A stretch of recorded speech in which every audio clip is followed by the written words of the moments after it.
Yo, what's going on, you guys? Welcome back to another video. I noticed that we have a shoulder day, a chest day, a leg day, but we don't have a back day. And so then today I just wanted to show you guys what me and my brother's workout routine is, how we go about it, what is going on in our minds. Because if I made it into a vlog, I'm gonna miss out on a lot of key points that I want to add in the moment. And then when you're exercising, you kind of tend to forget, and then you gotta like finish your set, you're heavy breathing, drinking water, too many thoughts are going in. Plus, you got to turn on the camera and then you forget because there's a lot of different things that are happening at the same time that you might not be aware of, but like behind the scenes, it's happening. A lot of thought processes, and I just thought maybe this time I can just take you through the workout, show you exactly how we do it, give some pointer keys and what you can do to avoid injury and stuff. So I'm just gonna go through. I'm just gonna post up the video. I'm just gonna kind of talk over it. And you guys let me know what you guys think about this kind of video, this kind of new style, if you will. And so let's get started. So we always start off back day with deadlifts, obviously, like I said. But you always want to make sure that you're warming up with just the bar. We do 20 reps with just the bar twice, sometimes 3 times, depending on how we feel. We then add in a 45-pound on each side, make it 135, and we do warm-up sets with that. We gradually increase our weight so that you don't get hurt. You know, our working weight is 8 to 10 reps, but you don't want to jump too fast and risk injury. When you're doing a deadlift, you always want to make sure that your feet are planted to the ground. Heels never lift off the ground, never. You never want to raise your heels from the ground. You always want to have your heels planted on the ground as firm as you can. Also, you always want to wear flat shoes. You don't want to have any of those running shoes on and avoid losing balance. That's a no-no. This particular day, we forgot our belt and straps. Me and my brother's grip sucks, like really bad, and we rely solely on straps to get our deadlifts up, which is bad. Also, do not go heavyweight. Let me pause this real quick.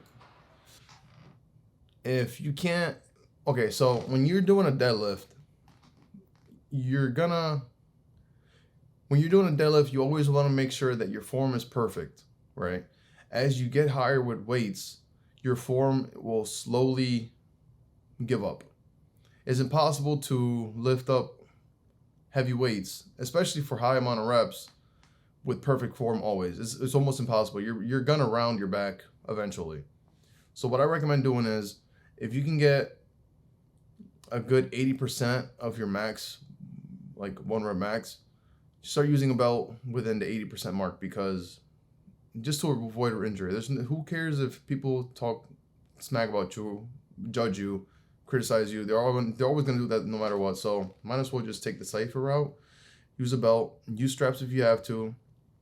In me and my brother's case, we don't care about lifting a lot of weight. We just care about getting in the reps. That's what matters. Right after we're finished with deadlifts, I like to start doing lat pull-downs with the closed grip. This one right here in particular, it's actually one of my favorite ones for close grip. If you don't have this one, there's like a V-shaped close grip that you can use. And typically right here, we just go to 8 to 10 reps, nothing crazy. You always want to make sure that when you come up, you fully extend your arms, just like how I'm doing. When you fully extend, don't let go, but then pull down again, making sure that your hands are hooks and you're pulling down with your elbows. All your hands is doing is just keeping hold of the grip. You're not pulling with your hands, you're pulling with your elbows. Remember that. That's a pro tip right there.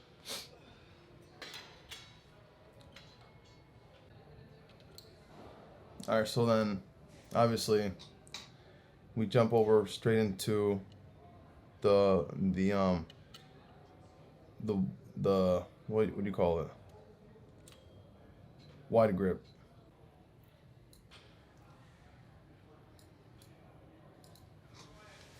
After we do 3 to 4 sets with the close grip, we switch it up to the wide grip to get that demon back action going on. That's what gives you that nice wide back look. You want to do, well, we do 8 to 10 reps. Try to work your way up to heavy weights. Don't ego lift. You don't want to, it's okay to cheat the reps as long as you get used to first doing the strict form. So basically, you want to practice keeping your chest out as much as you can while pulling the weight down. You don't want to risk getting injured doing that swinging action that people do at the gym when they're basically pulling the weight the majority of the time with their what is this called? What is that called?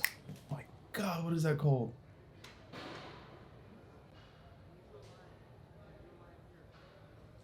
Basically, you're not actually lifting the weight. You're using motion, the motion in the ocean to get the weight up. You want to strictly learn how to pull the weight, and then if you have to, you can cheat a couple reps. A couple. You don't want to cheat all your reps. You want to cheat the last ones. Okay? That's it. You don't want to cheat all of them. After we're done doing the close grip and the wide grip pull downs, we go into the seated chest supported rows. In my opinion, because I have a messed up back because I got into 3 car accidents, I can't really do the bend over rows. I wish I could. I like those better, but this does just as good. And you don't have to risk getting your back injured because your chest is being supported by the bench. And you gotta do heavy sets, okay? You wanna go heavy, but you wanna get in your reps. Like I said before, me and my brother go for 8 to 10 reps. But those 8 to 10 reps should not feel like, okay, cool, I just did 10, good. No, those 10 reps should feel like, oh my God, I'm dying. Like, oh, like your face should be freaking, you should be making the ugliest faces ever, bro. Like you should be barely getting 10. Like if you're barely getting 10, you're training hard enough. If you're getting 10 and you're like, man, that felt good. Or if you get 10 or 12 and you feel like you could have gotten another 5 or 7 reps, you're obviously going way too light. Like right here, you can see my face. I'm making ugly faces right now. And that's how you know that I'm going hard. So after the rows, I like to do lat pull downs. Lat pull downs, you always want to make sure that when you come down with the rope, you don't have to use a rope. I prefer the rope because you can spread the rope across your torso, like away from your torso rather.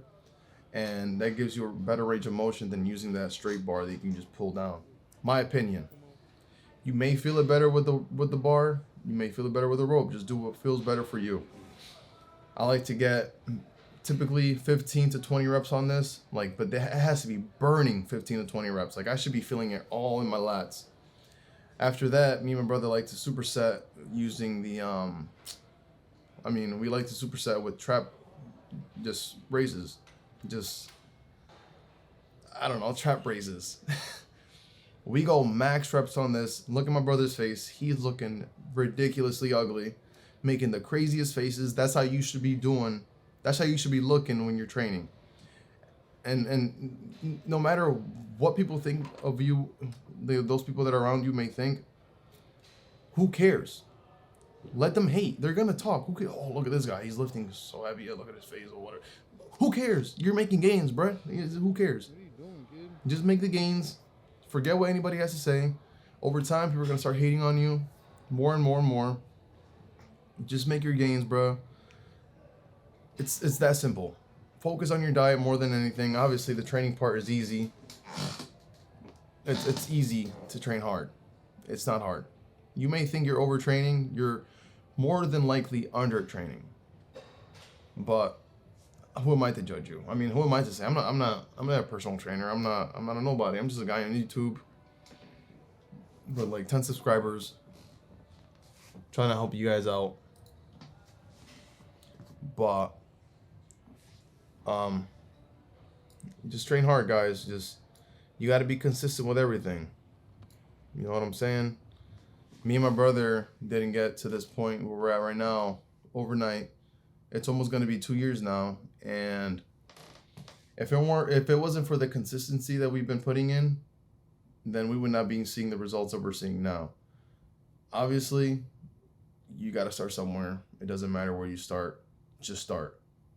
As long as you start getting that ball rolling, it'll grow over time. It'll what is the word? It'll grow with time. This is a marathon and it's not a race. You want to try to be, if you're trying to build muscle, you're trying to be, I'm natural by the way. You're trying to be as natural and healthy and safe as possible. You don't want to risk getting injured, because if you get injured, you can't go to the gym, and if you don't go to the gym, you're most likely going to get fat, and you're not going to be fit, and it's going to take longer for you to make gains. So it's better to be safe than sorry. But that's just my take on it. That's my advice. You guys can do whatever you guys want. If you guys like this video, give it a like. Tell me if you like this style of video. It's pretty different than my last ones. If you learn anything, let me know. If you think I missed out on something, let me know. But this is just what we do on our back days. It's nothing crazy. We do what? 4 exercises, 5 if you include the deadlift, and that's it. It's nothing crazy. And our backs we're making gains. Like, we're making good gains, in my opinion, right? But you guys, let me know what you guys think. Peace.